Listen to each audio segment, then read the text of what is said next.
Why do you think the West wants to intervene in Syria? Well, just to continue their control of the world, to make sure that their ideas dominate and that peace doesn't stand a chance.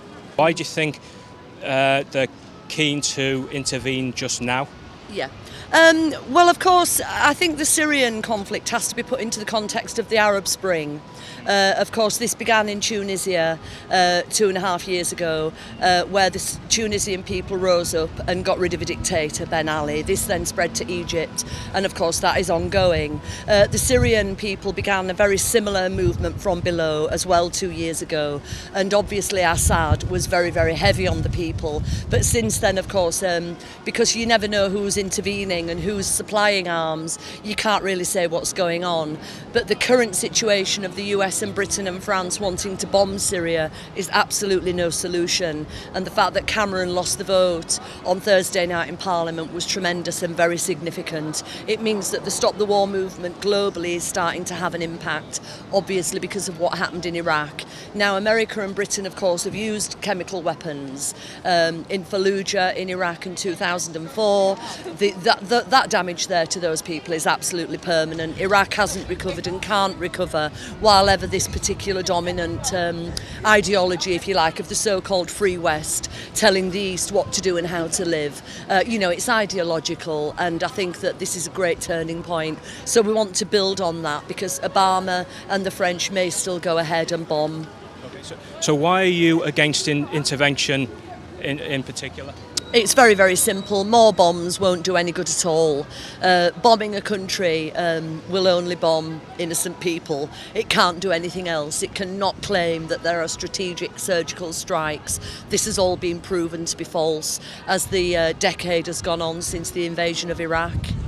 And what about the issue of chemical weapons? Do you think that makes any difference? It's absolutely horrible, isn't it, what's happened? But the trouble is Britain and the US can't claim to have some moral high ground when they in fact supply these very weapons to despots around the Middle East. So of course, the King in Bahrain uses them, Saudi Arabia and so on. And in fact, the US and Britain, there's an arms fair in London next week, you might notice, where Cameron will be going around selling arms, to despots around the world. Cameron claims that he's a Democrat. We don't think he is, and we think it's brilliant here that actually they lost the vote on Thursday night. We think it's absolutely significant, and we think we should build on that. And what do you think about the issue if the UN backed it? Would that make any difference? To me it wouldn't, because you see, if you think who the UN are, it's a collection of powerful world leaders, world rulers rather, and if it suited their interest and they won a vote at the UN Council, we would still be against any military intervention. But that's the powers that be. And the work from below is what will continue as it has done for hundreds of years, if not thousands. Why do you think the West want to intervene in Syria? It's probably they've got something that they really want over there. I don't know, maybe there's some oil or some sort of assets over there that they want. I don't think it's anything to do with like chemical weapons or anything like that. I don't believe it. So. If it was for oil, why wouldn't they have attacked earlier? To be honest with you, I don't know. They've got their own hidden agendas, haven't they? They can attack anywhere where they can't. But I suppose they really need some sort of credible excuse, something to trigger it off to say, all right, let's go over there and let's go deal with it, because there's all over the place. It's got loads of resources, but I suppose it's just like an opportunity, opportune moment for them to go over. Do you think the West should do anything about the situation?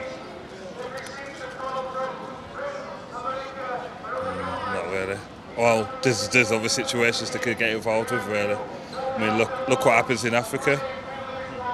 There's people getting murdered. There's all sorts of corruption going on and stuff. They stand back and let it happen. So what's different about Syria?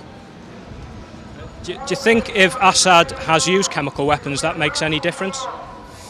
Well, how do you prove that then? Well, and there's. What if China, what if there's other places that are using chemical weapons? Are we going to go over there, or are we going to let them, we're not going to bother them because, we've got like whatever deals going on. Do you know what I mean? It's like, well, why don't we like going to other places? Why do we need to go to Syria and then like not go to other places that might have chemical weapons? What if the rebels in Syria ask for Western help? Do you think the West should respond to that? There's a difference. So it's like you can go over there saying, "Oh yeah, we're going for help," but then are you going to pull your troops out afterwards? Or it's like, are you going to give them help on your terms? That's different, isn't it? Really, isn't it? Why do you think the West wants to intervene in Syria?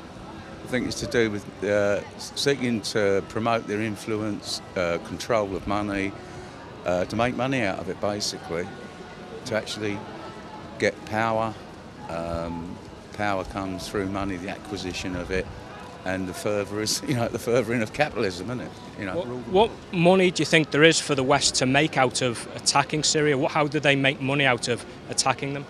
It's regime change again, and influencing, seeking to destroy an outlet that could possibly go to what they would perceive as extreme Islam, that would then be hostile to them and wouldn't be willing to do deals, wouldn't be willing to go along with their way of the world.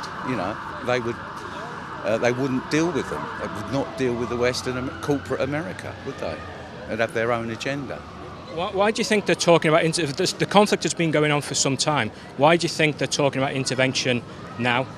I think because the degree to which Hamas has kind of got involved and is arming certain sections of the resistance, such as it is, I think that's factionalised. And there are certain groups that are coming to dominate, and the West don't like it, and they want to heavily influence the outcome of who gets power in the end, and they want partners. Do you think they really have that much of a strategy? There doesn't seem to be much strategy to the idea of attacking Syria. There's no end game. They just seem to want to attack it for their own, moral grandstanding purposes. My viewpoint would be that would not be the case, that there would be a long-term strategy, as in all businesses. And if you look at the build-up to the Gulf Wars, etc., these have not been spur-of-the-moment things. These are done on the basis of a long-term business plan, of resources, managing resources within the world, making sure you're in charge of it and making sure you make money from it. So this is part of it. It might seem a bit ad hoc, but it's not. It's just one of a number of options to get where you want to be, where America wants to be eventually. What do you think of the issue of chemical weapons? Do you think that makes any difference to if they should attack or not? I think on a moral level, it's abhorrent. It's awful. And we sit here with no concept of it in this country. And you can look at the apathy here. Because I had one lad walk past explaining to another one, he was the informed one, by the way, oh yeah, they're talking about chemical weapons on Siberia. Now that's kind of quite worrying, isn't it? Yeah, so we have a complete apathy. It doesn't affect us, not really us, is it? So what the hell, they know they'll get away with it and justify it, that they're saving some people, from a fate worse than death.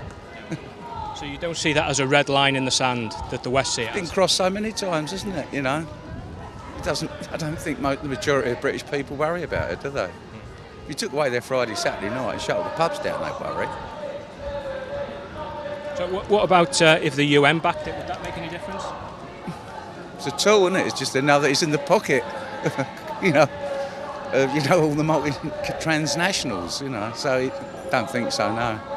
Just going back to the reasons why you think the West. What long-term strategy do you think they could have? I mean, they haven't elaborated any long-term strategy. They haven't come out with any vision of what they'd want any attack on Syria to achieve. I think in the same sense you've seen the West has allowed what was a democratically elected government in Egypt, stood by and let that be removed by force. I think that there is a strategy, it's just that we don't see it, we're not party to it, and it's all shrouded in smoke and mirrors. But the end game is whatever tactics they might use at any one time are still designed to provide the same outcome. I see what you're saying. The West would always want an outcome that's favourable to itself, but it can't manufacture that. And in fact, the era when it could manufacture that is now over. They can't manipulate things in the Middle East like they could during the Cold War. So it doesn't seem to me like there's any strategy. What makes this more potentially deadly is that there is no strategy whatsoever. There is no end game to this kind of moral grandstanding. Well, I say I have a slightly different point of view, and I believe that there is, and that all options are open, and it doesn't really matter what they are, and the chemical weapon use is just another strategy that they're quite happy to use. It just has to be managed and properly, and it needs to be perceived or sent out. The message needs to go out that it's some kind of justifiable reason why they've done it. It was.